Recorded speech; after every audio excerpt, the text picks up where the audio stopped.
Hello friends, market की बात करते हैं। कैनरा बैंक की बात करते हैं दोस्तों। पीएसयू बैंक है और नतीजे आने वाले थे 8/5/2023 को और नतीजों का अपडेट आ गया। साथ में निवेशकों को डिविडेंड भी दिया है जिनके पास कैनरा बैंक का स्टॉक है। 300 के ऊपर ही है और एक तेज़ी बनी है नतीजों से पहले। जैसे कि पीएसयू बैंक अच्छा भी कर रहे हैं, मार्च के महीने में गिरावट थी, तो नतीजों के बाद कैसा रह सकता है स्टॉक प्राइस, नतीजों को सबसे पहले देखते हैं दोस्तों। चैनल पर पहली बार वीडियो देख रहे हैं तो सब्सक्राइब और लाइक का बटन दबाएं। कैनरा बैंक की बात कर रहे हैं, पीएसयू बैंक है और स्टॉक प्राइस 300 के ऊपर है। तो सबसे पहले नंबर्स की बात कर लेते हैं और कैनरा बैंक के ये फाइनेंशियल नंबर हैं, स्टैंड लोन फाइनेंशियल रिजल्ट है और 31 मार्च 2023 के क्वार्टर का।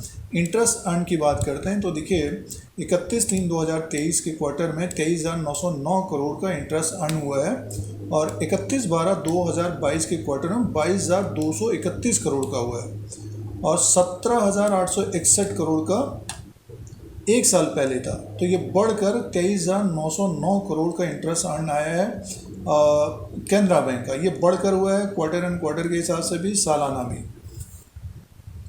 आगे की तरफ चलते हैं, टोटल इनकम की बात करते हैं तो अदर इनकम को अगर हम प्लस करके देखें तो 28,684 करोड़ का टोटल इनकम है और दिसंबर के क्वार्टर में 26,217 करोड़ का था, एक साल पहले 22,323 करोड़ का था। तो देखिए जो टोटल इनकम है सालाना भी बढ़ा है और तिमाही दर तिमाही के हिसाब से भी बढ़कर आया है।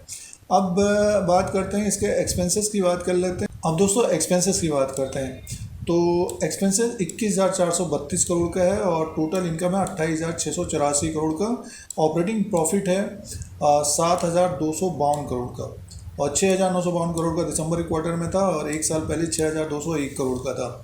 और प्रोविज़न की बात करते हैं तो देखिए प्रोविज़न जो है 2,399 करोड़ का है और दिसंबर के क्वार्टर में 1,920 करोड़ का था, एक साल पहले 2,129 करोड़ का था।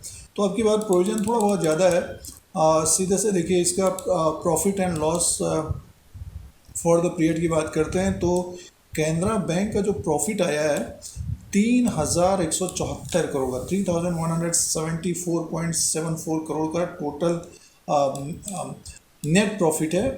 मुनाफा जो आया कैनरा बैंक है 3,174 करोड़ का मुनाफा आया है। दिसंबर के क्वार्टर में 2,881 करोड़ का था, एक साल पहले 1,666 करोड़ का था। तो मुनाफा बढ़कर आया है दोस्तों, क्वार्टर एंड क्वार्टर के हिसाब से भी और तिमाही दर तिमाही के हिसाब से भी।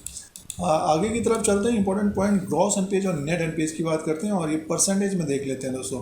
तो ये देखिए एनपीएस का रेशियो 5.35 का हो गया है कैनरा बैंक का, 1.73 का नेट एनपीएस है और एक साल पहले देखिए 7.51% का था, 2.65 का नेट एनपीएस था और दिसंबर के क्वार्टर में 5.89% का था ग्रॉस एनपीएस और 1.96% का नेट एनपीएस। तो अब की बार ग्रॉस एनपीएस और नेट एनपीएस कम हो गया यानी मीन सुधार हो गया है। जो लोन दिया जाता है बैंक के द्वारा उसमें ग्रॉस एनपीएस है 5.35% का और नेट एनपीएस है 1.73% का। तो अगले 1-2 क्वार्टर में ये नेट एनपीएस 1 और ग्रॉस एनपीएस और कम होगा, बट सालाना देखिए लगभग 7.51% से 5.35% पहुँच गया है ग्रॉस एनपीए। नेट एनपीए हो गया 1.73% का। तो एसेट क्वालिटी में सुधार हुआ है दोस्तों। और अर्निंग पर शेयर की बात करते हैं। अब अर्निंग पर शेयर है, देखिए अर्निंग पर शेयर ईपीएस की बात करते हैं 17.50 का है और दिसंबर के क्वार्टर में 15.88 का था, एक साल पहले 9.18 का। तो 17.50 का अर्निंग पर शेयर है चौथी तिमाही में। तो देखिए कैनरा बैंक ने अच्छे नतीजे पेश किए हैं और रेवेन्यू भी बढ़कर आया है। टोटल इनकम 28,684 करोड़ का है और ऑपरेटिंग प्रॉफिट है 7,252 करोड़ का। प्रॉफिट की बात करते हैं 3,174.74 करोड़ का नेट प्रॉफिट है, मुनाफा आया है। एसेट क्वालिटी में भी सुधार हुआ है। तो अच्छे नतीजे पेश किए हैं चौथी तिमाही में कैनरा बैंक ने दोस्तों। अब बात करते हैं डिविडेंड की। बैंक ने 12 रुपया पर इक्विटी शेयर के हिसाब से 12 रुपीज़ पर इक्विटी शेयर के हिसाब से डिविडेंड का अनाउंसमेंट किया है कैनरा बैंक ने दोस्तों।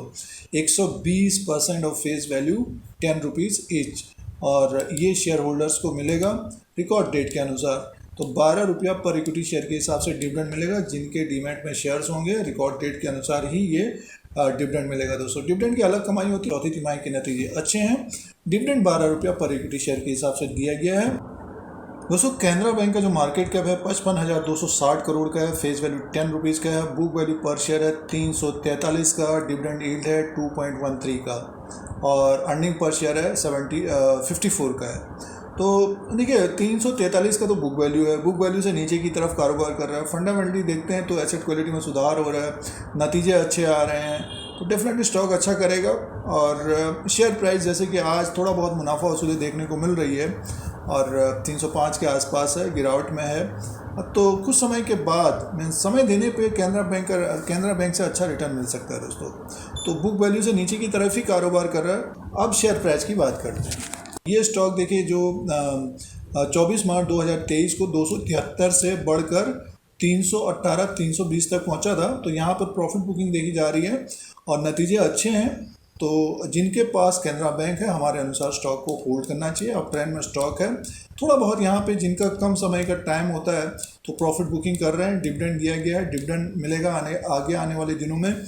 और मार्केट अगर जिस तरह से बढ़ रहा है 341 को भी ब्रेक कर सकता है, नहीं तो एक रेंज इसकी बनी रहेगी 290 ऊपर की तरफ 330 340 341 को ब्रेक करेगा तो डेफिनेटली फिर ये स्टॉक 370 प्लस करता हुआ दिखाई दे सकता है। और जिनके पास समय है ये स्टॉक दोस्तों लगभग 370 का 400 भी प्लस करेगा। बट आगे जैसे कि जिस तरह से एसेट क्वालिटी में सुधार हो रहा है, प्रॉफिट आ रहा है, तो और तेज़ होता हुआ दिखाई दे सकता है। अब जिन्होंने 200 के लेवल पे लिया है तो होल्ड करना चाहिए। और जो अभी ले रहे हैं जब स्टॉक ऊपर की तरफ हो, कम समय है, तो प्रॉफिट बुक करना चाहिए अपने अनुसार। नहीं तो समय देंगे तो कैनरा बैंक का स्टॉक अच्छा रिटर्न दे सकता है दोस्तों। जैसे कि नतीजे देखिए अच्छे हैं हमारे अनुसार।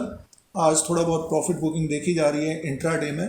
तो ये चौथी तिमाही के नंबर्स, डिविडेंड और शेयर प्राइस के अनुसार अपडेट था। इस तरह के वीडियो देखने के लिए Dheeraj Singh take stock market को सब्सक्राइब करें, लाइक करें, शेयर करें।